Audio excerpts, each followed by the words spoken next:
Hello friends, welcome to my channel multi jam.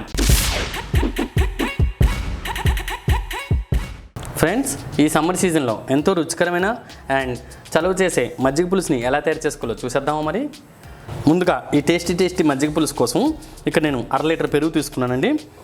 ఇక్కడ 1/2 litre పెరుగు తీసుకొని విస్కర్తో బాగా చిలకండి, లేకపోతే చిలికిన దాంతో అంటే మజ్జిగ చిలికిన దాంతో కూడా చిలుక్కోవచ్చు.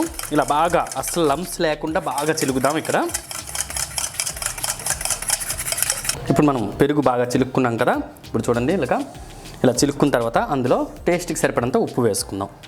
ఉప్పు వేసుకుని దీన్ని కూడా బాగా కలిపేసుకుందాం. ఇప్పుడు ఇది బాగా కలుపుకున్న తర్వాత ఇందులో కాస్తంత వాటర్ వేసుకుందాం. దీన్ని కూడా బాగా కలిపేసుకుందాం. ఇప్పుడు చూసారు కదా ఫ్రెండ్స్, మనకి పెరుగు పచ్చడి కంటే కొంచెం ముద్దగా ఉండాలి. ఇక్కడ మనం మజ్జిగ పులుసు చేసుకుంటాం కాబట్టి మజ్జిగలాగా మనం నీళ్ళగా మరీ నీళ్ళగా కాకుండా ఇలా కొంచెం చూడండి, మీకు చూసారా కనిపిస్తుంది కదా. ఈ విధంగా మనం తయారు చేసుకుందాం. ఇప్పుడు దీనికి మనం పోపుని రెడీ చేసుకుందాం. ఇప్పుడు పోపు కోసం స్టవ్ మీద ఒక ప్యాన్ పెట్టుకొని అందులో 1 టేబుల్ స్పూన్ ఆయిల్ వేసుకుందాం. మరి ఎక్కువ వద్దండి. ఆయిల్ కాస్త వేడెక్కిన తర్వాత ఇందులో 1/2 టీ స్పూన్ ఆవాలు, 1/2 టీ స్పూన్ జీలకర్ర, 1/2 టీ స్పూన్ మినప్పప్పు, 1/2 టీ స్పూన్ పచ్చిశనగపప్పు ఇవన్నీ వేసుకున్న తర్వాత వీటిని లైట్గా ఫ్రై చేసుకుందాం. ఇవి కాస్త వేగిన తర్వాత ఇందులో కొన్ని కరివేపాకు రెబ్బలు, 3 తరిగిన పచ్చిమిరపకాయలు, 2 మీడియం సైజ్ ఉల్లిపాయలు చిన్న ముక్కలుగా తరుక్కొని వేసుకుందాం. వీటిని కూడా లైట్గా వేయించుకుందాం. ఇప్పుడు ఇందులో చిటికెడు పసుపు వేసుకొని దీన్ని ఉల్లిపాయలందరికీ బాగా పట్టుకునే వరకు బాగా కలుపుకుందాం. ఇలా బాగా కలుపుకున్న తర్వాత ఉల్లిపాయలన్నీ బాగా మగ్గే వరకు లో ఫ్లేమ్లో పెట్టి మగ్గనిద్దాం. ఇప్పుడు చూడండి ఫ్రెండ్స్, ఒక 2-3 మినిట్స్ తర్వాత మన ఉల్లిపాయలు అనేది చక్కగా మగ్గాయి. చూడండి, మగ్గిపోయాయి కదా.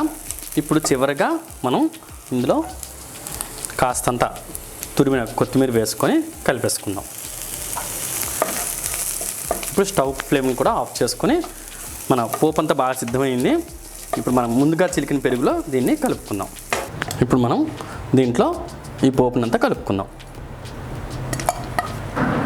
ఇప్పుడు ఈ పోపు వేసుకున్న తర్వాత ఇందులో కాస్తంత జీలకర్ర పొడి అంటేనండి మనకి 1/2 టీ స్పూన్ జీలకర్ర పొడి వేసుకొని ఈ పోపునంతా ఈ మజ్జిగలో కలుపుకుందాం. ఈ పెరుగు చట్నీ అండి, అదేనండి మన మజ్జిగ పులుసు. ఈ సమ్మర్ సీజన్లో చాలా హెల్తీ అండ్ చాలా టేస్టీగా ఉంటుందండి. చాలా క్విక్ అండ్ ఈజీ రెసిపీ ఇది. డెఫినెట్గా మీరు కూడా ట్రై చేయండి.